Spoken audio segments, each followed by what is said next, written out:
Hi. How are you? Good. When you guys were kids, what did you want to be when you grew up? Should probably ask them. You know what? I did want to be an actor. As cheesy as it is, I wanted to be an actor.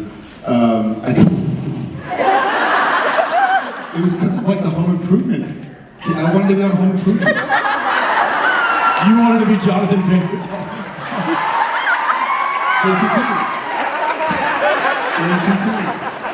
I had the three names. JTP. They were all three namers, and I was like, I could be Jared Tristan Padalecki. Yeah, I think I wanted to act. Ackles? Yeah, we gotta hear it. Yeah, I wanted to act because I wanted to be on Home Improvement. Not because I had three names, but just because I wanted to meet Pamela Anderson. She was? Yes! Pay attention. No, I don't know. When I was a kid, it was all about being a cowboy. I think I would wake up, I would throw on my sheriff's vest, leather vest, and I would put on my 6-shooter. He still has it. And my hat. I still do this. And I would John Wayne myself right on up to the breakfast and just eat my Fruit Loops. And how old was I when you guys finally allowed me to ride a horse? 33. Yeah. Yeah, that's my dad. He forgets things. I think wasn't it my 6th birthday? Your 4th birthday. 4th birthday, I was on my first horse. Yeah. The best is true to form of fathers and mothers. Mr. Ackles, as Jensen goes over, goes, 6th birthday, he goes, his mom was 4th. That's how we're that's how I'm moving. Yeah. So, anyway. Thank you. Thanks. Thank you. Hey Jay. Hi. I just had a question. Who inspired you growing up to become an actor? When I was a kid, much like I think many boys growing up in the 90s, it was Jim Carrey. Without a doubt. I worshipped him. I think I even sent him a fan letter when I was a kid. Ace Ventura played like on repeat. And when you bought the Ace Ventura VHS in the 90s, it came with a card. You could sign it, and you could be a pet detective. And I had that card and really valued it. And I'm sad I don't have it anymore. I should have laminated it. So I mean, I used to get out of trouble. There's actually home video of me, of my mom like trying to ground me. But I just kept doing Jim Carrey impersonations and making her laugh, and that's how I got out of trouble so many times. Because I would just be so absurd that she would like, you need to go to your room now. Go. So he allowed me to become an actor and avoid grounding. So I owe him a lot. Hi, I'm 12 years old. My mom's gonna arrive, but I have to ask a question before I leave because it's my question. Oh, awesome. So, since I'm 12 years old, is there anything that you did as a teen kid that you look back and you're like, what was I doing? What was I thinking? Oh God, everything. A day didn't go by that I don't look back and go, what was I thinking? Yeah, so what are you in 8th grade? I'm in 7th? Yeah, 7th grade. I was really little person. Like, I'm short now, but I was very short. Yeah. So, nothing wrong with that, by the way. But it didn't even make you feel bad about that. That's awesome. You are who you are. That's an awesome thing.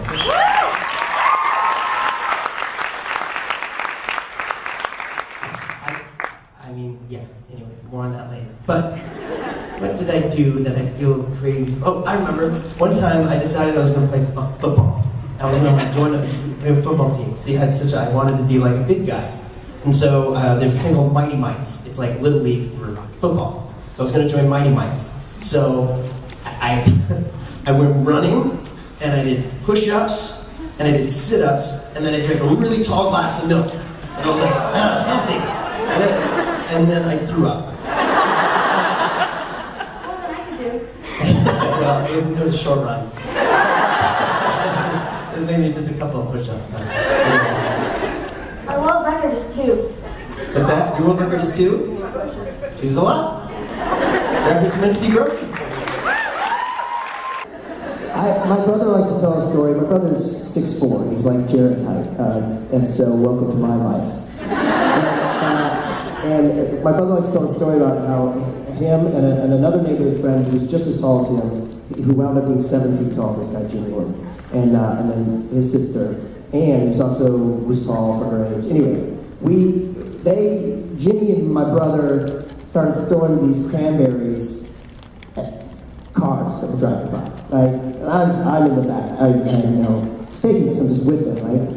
All I remember is like a car, like they pelted some guy, and the car stopped, and they're like, "Run!" I was like, "What?" So they all talk about running, and I start to go. And so we end up literally like this guy chasing us through the neighborhood, and we go to like a neighbor's like a fence, and they all like leaped over the fence, and like I couldn't, and the guy's coming, and I'm like, "Guys!" I thought they left me, and then Anne, who's a rock star, like literally reaches over and like picks me up and pulls me over and like saves me from the people. It's my brother's favorite story. I've spent some time with Matt Benedict, his brother. And he tells, you guys have the funniest relationship. He tells that story. You know that story about how he used to put you on the top bunk and catapult you? Yeah, with his feet. He would just like off the...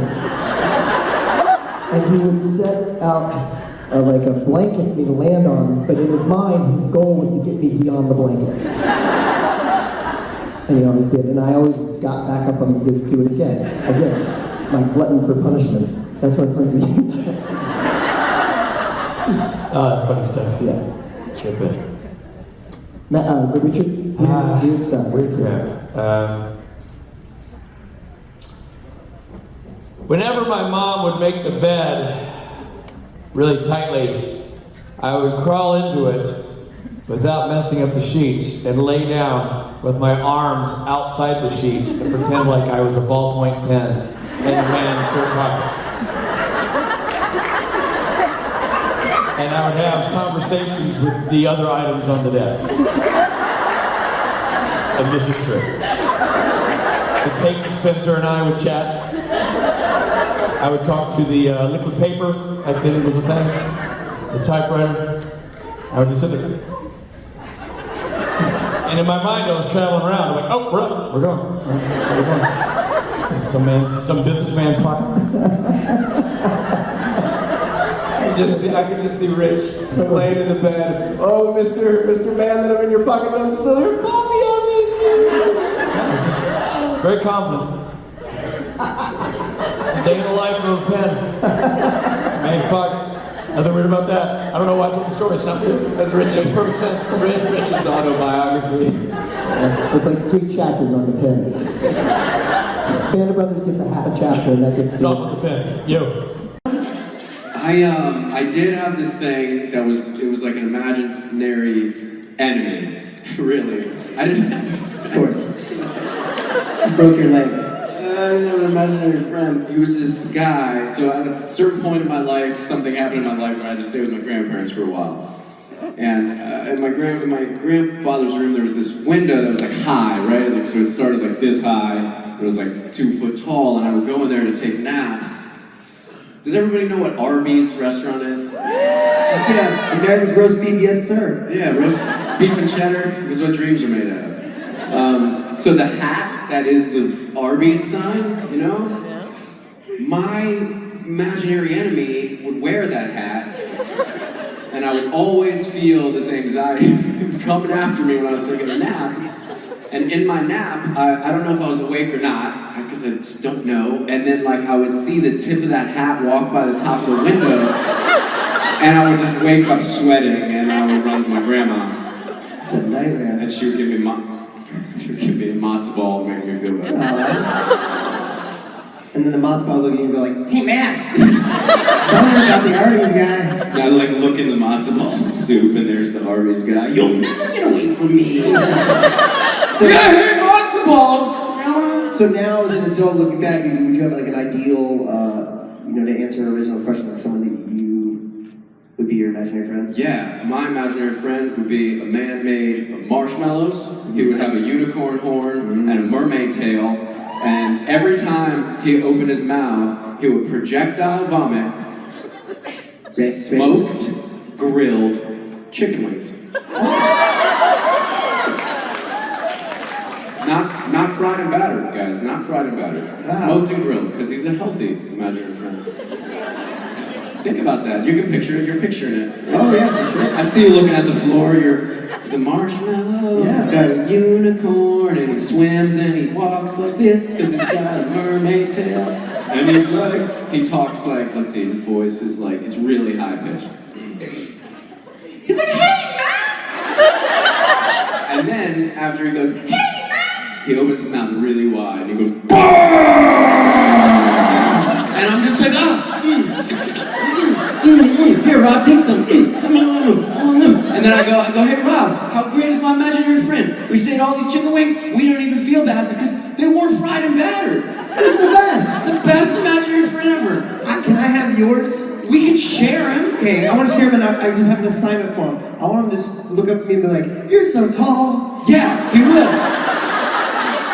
He'll be like this. He'll be like, hey, Rob, you're so tall. It's the best day of our lives.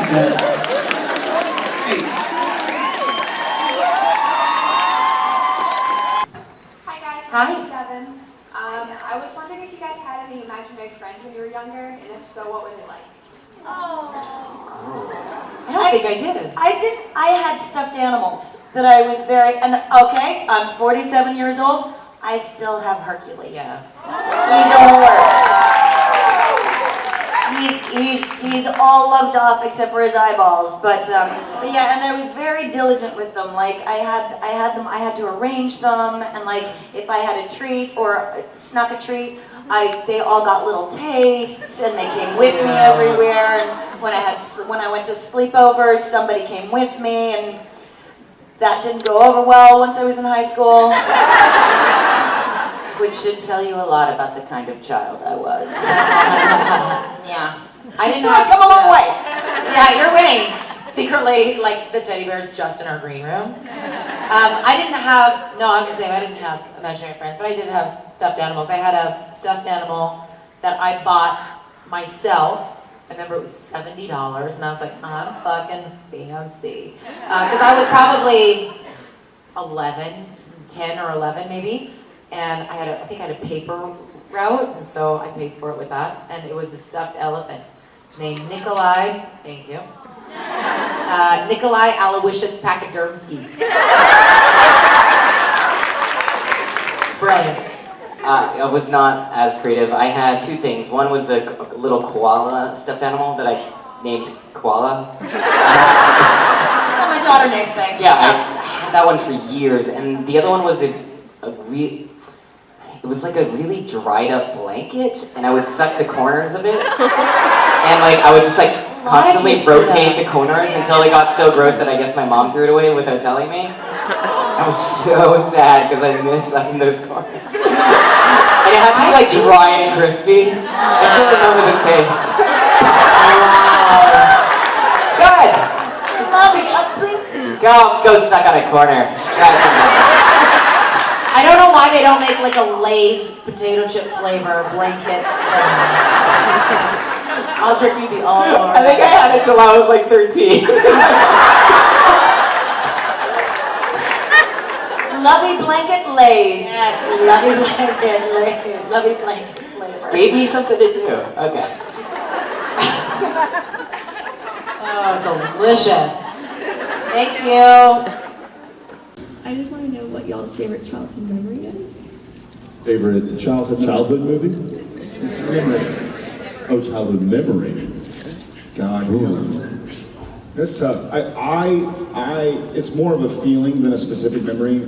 I remember feeling very supported. I was very lucky. I remember feeling very supported. And I think probably the memories that I really enjoyed were the times where I was free, like when I got a bicycle and was allowed to ride around the entire neighborhood instead of just up and down my street, or I was at a friend's house, and they lived by a field, and so we'd sneak out and climb trees and stuff like that. Kind of exploration, I guess. And I was lucky enough to be surrounded by supportive family, supportive friends, and I had a big imagination, obviously. Sorry. And so I think exploring and learning, and there's a whole kind of, I see it in my kids now, like just this blissful, everything's exciting, everything is new, and it's such a cool experience to go back as a 30-something-year-old and live like a 3-year-old again, and live like a 1-year-old again. So I think that's probably been my favorite to live as a child originally, and now to relive as a 6'4" child, which I kind of am. I was at my parents' house just yesterday, and I was visiting with my brother. This just made me think of this. And he and I were reminiscing about, the good old days. And when we had moved to a new home between my 2nd grade year and my 3rd grade year, and the house that we moved to had a big creek system behind it. And it was really a drainage system, let's be honest. But it was a creek to a kid. And we had this little, we called it the mini bike, and it was just a lawnmower engined motorcycle that was like built from scratch in some guy's garage once. And tape. And yeah, duct tape and an engine and 2 wheels and handlebars. And Sounds safe. And no helmet. And we just took off and we rode paths. We actually made paths in the grass along the river or the creek bed there. That's how much we rode it. And and we just all day, and then until we heard the dinner bell, and then we'd come home, which was conch shell. That's what my mother would blow. Not kidding. Lord of the Flies. It was. If it was like dinner time, my brother and I are like out exploring in the creek or something. She'd just step out on the front porch.